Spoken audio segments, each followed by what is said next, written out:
Have you ever wondered how financial professionals estimate the potential future returns of a stock or an investment portfolio? It can seem like a mysterious process, but there are robust frameworks designed to bring clarity to this complex question. Understanding these foundational models is key to making informed investment decisions and navigating the financial markets with confidence. The Capital Asset Pricing Model, or CAPM, and the Arbitrage Pricing Theory, or APT, are two primary models used to explain how expected returns on financial assets are determined. Both provide a way to estimate the return an investor should expect for taking on a certain level of risk, but they differ significantly in their approach to identifying and quantifying those risks. The Capital Asset Pricing Model explains expected returns by asserting that an asset's expected return should compensate investors only for its systematic risk, which is the risk that cannot be diversified away. This systematic risk is measured by beta, representing the asset's sensitivity to overall market movements. The CAPM formula states that the expected return is the risk-free rate plus a risk premium for taking on market risk, with beta scaling this premium. The underlying assumption is that investors are rational and markets are efficient, meaning that any additional return above the risk-free rate must be directly tied to market risk.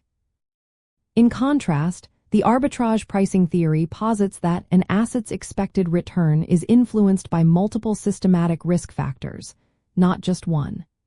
These factors could include macroeconomic variables like unexpected changes in inflation, interest rates, or industrial production, as well as firm-specific or industry-specific factors. APT's strength lies in its flexibility. It does not specify what these factors are, allowing them to be identified through statistical analysis. The theory suggests that if an asset is mispriced relative to these multiple factors, arbitrageurs would exploit these discrepancies, driving the price back to its theoretical fair value and thus explaining expected returns based on factor sensitivities. Financial analysts and portfolio managers utilize these models to evaluate investment opportunities and construct diversified portfolios. While the CAPM offers a simpler, single-factor view of risk and return, APT provides a more nuanced, multi-factor perspective that can capture a broader range of influences on asset prices. Understanding these different lenses allows practitioners to attribute returns to specific risk exposures, helping them to benchmark performance and make strategic asset allocation choices. One advanced concept closely related to the arbitrage pricing theory is factor investing, where investors intentionally build portfolios to gain exposure to specific, persistent risk factors believed to drive returns. This approach moves beyond traditional market capitalization weighting and seeks to capture premiums associated with factors like value, size, momentum, or quality. By understanding how models like CAPM and APT dissect risk and return, investors can gain a clearer picture of whether their portfolio's performance is simply due to market exposure, or if it is capturing returns from other distinct sources of risk.